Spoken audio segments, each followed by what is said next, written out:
Hello प्यारे बच्चों, तो कैसे हैं आप लोग। आज हम लोग देखने वाले SN2 रिएक्शन, जो कि बहुत ही इंपॉर्टेंट टॉपिक है। और आज हम लोग इस रिएक्शन का SN2 रिएक्शन करने वाले हैं पोस्टमार्टम, यानी कि सारा इंपॉर्टेंट टर्म्स, सारा इंपॉर्टेंट जो भी चीज़ है वो हम लोग एक साथ एक पेज में आज देखने वाले हैं। तो क्लास में बने रहिए, क्योंकि आज आप बहुत सारे नॉलेज को यहाँ से गेन करने वाले हैं। जी हाँ, बहुत सारे नॉलेज को एक साथ गेन करने वाले, जो कि शायद ही आपको कहीं मिलेगा। तो प्लीज़ यहाँ पर ध्यान लगाए रखिए और आ जाइए आराम से, ठीक है। तो SN2 रिएक्शन क्या है। SN2 रिएक्शन एक न्यूक्लियोफिलिक सब्स्टिट्यूशन रिएक्शन का टाइप है, जिसमें कि न्यूक्लियोफाइल का आना और लिविंग ग्रुप का हटना साथ साथ होता है। ये एक वन स्टेप रिएक्शन है, ठीक है। एक वन स्टेप रिएक्शन है जिसमें कि न्यूक्लियोफाइल का आना और लिविंग ग्रुप का हटना दोनों क्या होता है, साथ साथ होता है, साइमल्टेनियस होता है, ठीक है। साइमल्टेनियसली होता है। तो अब हम लोग यहाँ पे बात करेंगे कि आप देख रहे हो रिएक्टेंट में क्या है, कार्बन ऑफ सबस्ट्रेट है। यहाँ पर एल्काइल हैलाइड क्या है, कार्बन ऑफ सबस्ट्रेट है, ओके। फिर हम लोग क्या लिए हैं, न्यूक्लियोफाइल लिए NaOH, सॉल्वेंट लिए हैं यहाँ पे DMF और एसीटोन DMSO। ये सब क्या है, पोलर एप्रोटिक सॉल्वेंट है, ठीक है। पोलर एप्रोटिक सॉल्वेंट है, पोलर एप्रोटिक सॉल्वेंट लिए हैं, ठीक है। इसका क्या रोल है, सॉल्वेंट का क्या रोल है, ये सारा चीज़ जो हम लोग इस रिएक्शन में और सारी चीज़ को हम लोग एक साथ यहाँ पर देखने वाले हैं। और यहाँ पर एक बनता है transition state and then after जो है प्रोडक्ट का फॉर्मेशन होता है, ओके। तो हम लोग चलिए डिटेल में समझते हैं इस रिएक्शन को, इस रिएक्शन के मैकेनिज्म को, जो कि बहुत ही इंटरेस्टिंग और आपको बहुत ही मज़ा आने वाला है बच्चों। तो एकदम आराम से आ जाइए, यहाँ पे एकदम आराम से बने रहिए। देखिए सबसे पहले ये क्या है, एल्काइल हैलाइड का रिएक्शन है। तो यहाँ पर हम लोग रिएजेंट में क्या है, एल्काइल हैलाइड, ओके। और ये NaOH जो है, यहाँ पर OH क्या है, न्यूक्लियोफाइल है। तो न्यूक्लियोफाइल जो है यहाँ पर क्या करेगा, कार्बन के बैक साइड पे अटैक करेगा और यहाँ से धीरे धीरे लिविंग ग्रुप जो CL बॉन्ड आप देख रहे हो, ये क्या होगा, वीक हो जाएगा। ये बॉन्ड वीकेन होगा और जैसे ये बॉन्ड वीक होगा तो ये क्या होगा, यहाँ पर एक ट्रांजिशन स्टेट बनेगा, जिसमें कि आप OH भी देख रहे हो, ठीक है। इसमें क्या है, OH भी देख रहे हो और CL भी देख रहे हो, ठीक है। तो ये CL बॉन्ड जो है ये ब्रेक करेगा और OH बॉन्ड जो है फॉर्म करेगा, जिसमें ट्रांजिशन स्टेट में आप दोनों ही बॉन्ड को एक साथ देख रहे हो। एंड देन आफ्टर जो है प्रोडक्ट का फॉर्मेशन होगा, जिसमें कि Cl जो है वो बाहर निकल जाएगा और OH क्या है यहाँ पे अटैच्ड हो गया। अब जरा समझते हैं, फुल डिटेल एक्सप्लेनेशन इसका करते हैं, ठीक है। जरा ध्यान से समझिएगा। अब आप बहुत जगह सुने होंगे या देखे भी होंगे किताब में कि OH जो है अटैक करता है और ये इस तरह से रिएक्शन प्रोसीड करता है। जरा कभी आप सोचे हो कि OH न्यूक्लियोफाइल इस पर अटैक कैसे करेगा, क्योंकि कार्बन के पास तो वैकेंट एटॉमिक ऑर्बिटल ही नहीं है, no to be vacant atomic orbital, ठीक है। इसके पास तो वैकेंट एटॉमिक ऑर्बिटल ही नहीं है। जब वैकेंट एटॉमिक ऑर्बिटल ही नहीं है तो ये OH न्यूक्लियोफाइल इस पर कैसे अटैक करेगा, जरा सोचो। दिमाग दिया भगवान सबसे ऊपर सोचने के लिए। जरा सोचिए कि कैसे आखिर ये OH इस पर कैसे अटैक करेगा और कैसे ये रिएक्शन जो प्रोसीड करेगा, कैसे इस रिएक्शन का मैकेनिज्म होगा और कैसे इसका प्रोडक्ट बनेगा। आप सोच सकते हैं। जब OH जो है इस पर अटैक ही नहीं कर पाए, क्योंकि इसके पास कार्बन के पास क्या वैकेंट एटॉमिक ऑर्बिटल ही नहीं है।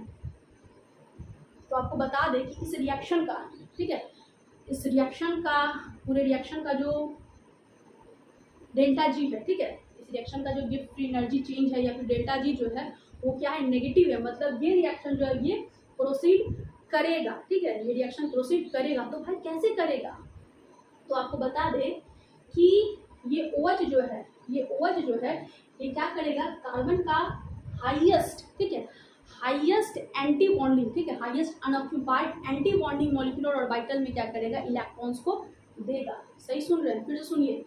ये OH क्या करेगा, इसका बॉन्डिंग ऑर्बिटल तो खाली नहीं है, ठीक है, इसका 2p तो खाली है नहीं, तो ये क्या करेगा, इसका हायर एनर्जी ऑर्बिटल, ठीक है, higher energy anti bonding molecular orbital में क्या करेगा, इलेक्ट्रॉन को देगा। और जैसे ये इलेक्ट्रॉन को ट्रांसफर करेगा वैसे ही बॉन्डिंग ऑर्बिटल क्या हो जाएगा, खुल जाएगा, यानी कि CCl बॉन्ड जो है वो धीरे धीरे टूटना स्टार्ट करेगा, ठीक है। हालांकि ये प्रोसेस बहुत धीरे नहीं होता, 10⁻⁻6 सेकेंड, ठीक है, 10⁻⁻6 सेकेंड में ये खत्म हो जाता है, ठीक है। तो आपको समझ में आ रहा है ये क्या करेगा, NaOH जो न्यूक्लियोफाइल है, ये OH क्या करेगा, इसके एंटी बॉन्डिंग मॉलिक्यूलर ऑर्बिटल में बैक साइड से अटैक करेगा, ठीक है, बैक साइड से कार्बन ऑफ सबस्ट्रेट पे अटैक करेगा। देन आफ्टर यहाँ पर ट्रांजिशन स्टेट बनेगा जिसमें आप देख रहे हो कि कार्बन क्या है, पेंटावैलेंट है। अब जरा सोचो कि कार्बन क्या पेंटावैलेंट हो सकता है क्या?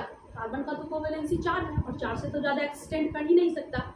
तो यहाँ पर ये जो ट्रांजिशन स्टेट है ये क्या है, हाईली अनस्टेबल ट्रांजिशन स्टेट है जिसमें कार्बन क्या है, पेंटावैलेंट दिख रहा है। ओके, तो ये जो टाइम होगा ट्रांजिशन स्टेट का कितना देर एग्जिस्ट करेगा, ये लाइफ टाइम क्या होगा इसका 10⁻⁻⁶ सेकेंड। उसके तुरंत बाद ये क्या करेगा, अपने आप को कन्वर्ट कर लेगा मोर स्टेबल फॉर्म में, जिसमें कि यहाँ से Cl बाहर निकल जाएगा और बन जाएगा एल्कोहल। ये तुरंत अपने आप को स्टेबल फॉर्म में कन्वर्ट करेगा और एल्कोहल बना के यहाँ से Cl क्या हो जाएगा, बाहर निकल जाएगा। कुछ समझ में आया बात, किस तरह से ये रिएक्शन प्रोसीड करता है? यानी कि एल्काइल हैलाइड से ये रिएक्शन एल्कोहल बनने तक का ये क्या हो गया, मैकेनिज्म हो गया। अब ये रिएक्शन जो है ये 1 स्टेप रिएक्शन है। तो सबसे पहले हम लोग अब कुछ इंपॉर्टेंट टर्म्स को हम लोग यहाँ पर समझते हैं जो कि इस रिएक्शन के रिगार्डिंग है, जो कि एग्जाम में पूछता है। क्या है, तो इस रिएक्शन के दौरान हम लोग सबसे पहले बात करेंगे सॉल्वेंट की। तो इस रिएक्शन के दौरान हम लोग कौन सा सॉल्वेंट यूज़ किए हैं, तो पोलर एप्रोटिक सॉल्वेंट यूज़ किए हैं।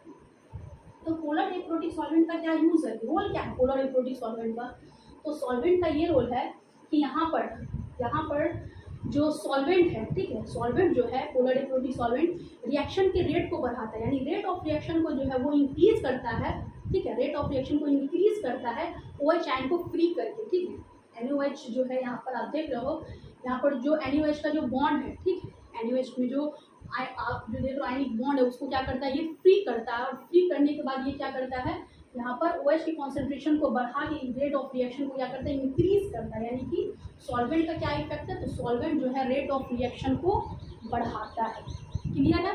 तो कैसे बढ़ाता है, तो सॉल्वेंट जो यहाँ पर DMF आप देख रहे हो, तो DMF क्या करता है, इसके पॉजिटिव पार्ट को सॉल्वेट करता है।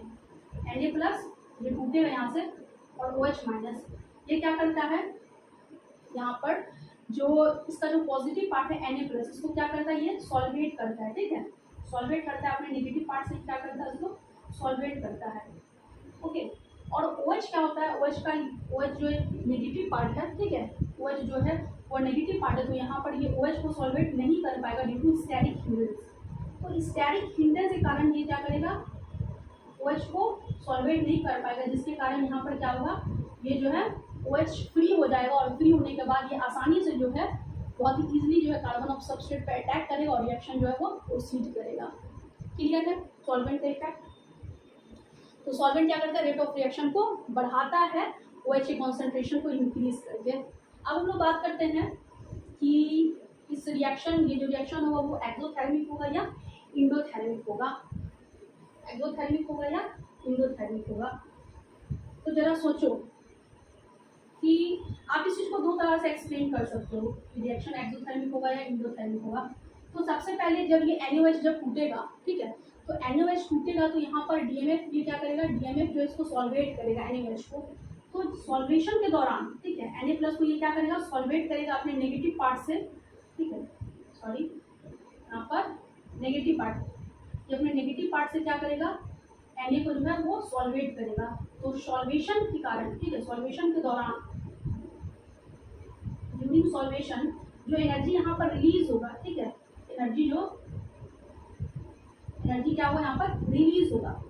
तो एनर्जी जब रिलीज होगा तो ये रिएक्शन कैसा होगा, एक्सोथर्मिक रिएक्शन होगा। आप इस तरह से एक्सप्लेन कर सकते हो कि सॉल्वेशन के कारण जो एनर्जी रिलीज हो रहा है, इस कारण ये रिएक्शन क्या होगा, एक्सोथर्मिक होगा। और दूसरा आप फैक्ट क्या बोल सकते हो, जो CCl बॉन्ड एनर्जी, यहाँ पर CCl जो बॉन्ड एनर्जी, उससे ज़्यादा बॉन्ड एनर्जी क्या है, COH bond energy, CO bond energy. ठीक है, तो CO बॉन्ड एनर्जी जो है, ठीक है, CO बॉन्ड एनर्जी ज़्यादा है CCl से, इसी कारण की, ठीक है, बॉन्ड एनर्जी जो है वो काफ़ी ज़्यादा है इसका,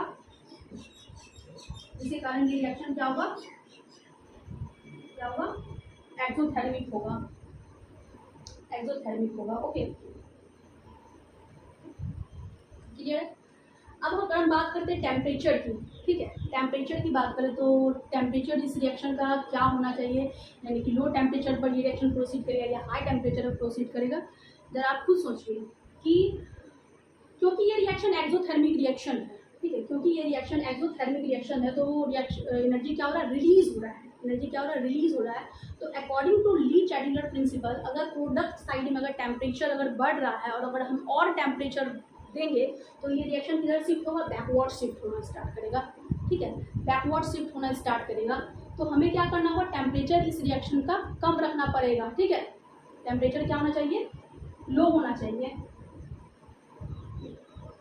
तो न्यूक्लियोफिलिक सब्स्टिट्यूशन रिएक्शन में टेम्परेचर कैसा होगा, लो।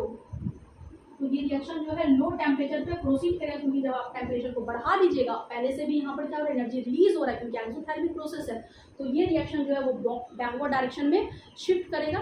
तो इसीलिए बैकवर्ड डायरेक्शन में शिफ्ट ना करें, इसलिए हम लोग क्या करेंगे, टेम्परेचर को लो रखेंगे। क्लियर है। अब बात करते हैं यहाँ पर, ये जो रिएक्शन है ये वन स्टेप रिएक्शन है। ठीक है, ये वन स्टेप रिएक्शन है। तो वन स्टेप रिएक्शन, इसका ग्राफ कुछ इस तरह से हम लोग प्लॉट करेंगे। ठीक है, ये वन स्टेप रिएक्शन है। यहाँ पर आपका हो गया कार्बन ऑफ सबस्ट्रेट, ठीक है, रिएक्टेंट, और ये आपका हो गया प्रोडक्ट, और यहाँ पर बनेगा ट्रांजिशन स्टेट। ठीक है, ट्रांजिशन स्टेट का यहाँ पर फॉर्मेशन होगा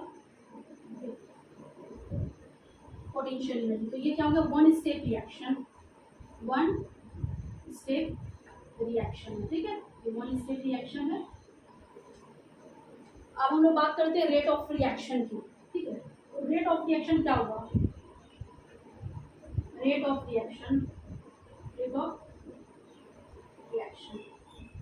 तो रेट ऑफ रिएक्शन जो है वो डिपेंड करेगा, ठीक है, रेट ऑफ रिएक्शन जो है इस रिएक्शन का वो डिपेंड करेगा कार्बन ऑफ सबस्ट्रेट के कॉन्सेंट्रेशन पे, यानी इसका कॉन्सेंट्रेशन क्या है, और साथ ही साथ ये न्यूक्लियोफाइल के कॉन्सेंट्रेशन पे भी डिपेंड करेगा। ठीक है, यानी कि RX का कॉन्सेंट्रेशन प्लस न्यूक्लियोफाइल का कॉन्सेंट्रेशन, ये दोनों की कॉन्सेंट्रेशन पे डिपेंड करेगा।